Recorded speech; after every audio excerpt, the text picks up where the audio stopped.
করে শুনে নাও মা, আজকের তোমার ঘরে কোরআনের তেলাওয়াত নাই, তোমার সন্তান কোরআন পড়তে পারে না, তোমার বিবি কোরআন পড়তে পারে না রে মুসলমান।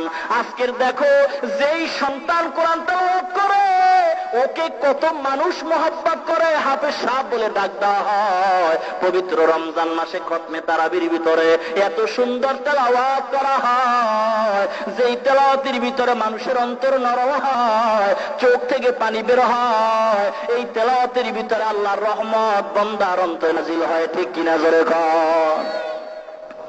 ও মুসলমান ইমানদার, আজকের কোরআন ঘরে নাই, ঘরের ভিতরে অশান্তি। কোরআন সমাজে নাই, সমাজে অশান্তি। কোরআন রাষ্ট্রে নাই, রাষ্ট্রের ভিতরে অশান্তি। কোরআন সংসদে নাই, সংসদে অশান্তি। কোরআন পার্লামেন্টে নাই, পার্লামেন্টে অশান্তি। কোরআন ব্যক্তি জীবনে নাই, ব্যক্তি জীবনে অশান্তি।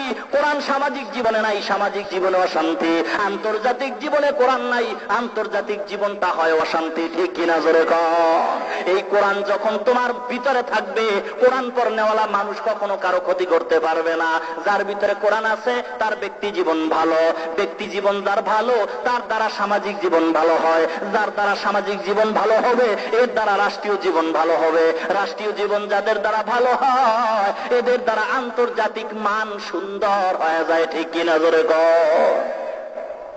ও পর্দার অন্তরালে আমাগো ভালো করে শুনে নাও মা, আজকের তোমার ঘরে কোরআনের তেলাওয়াত নাই, তোমার সন্তান কোরআন পড়তে পারে না, তোমার বিবি কোরআন পড়তে পারে না রে মুসলমান।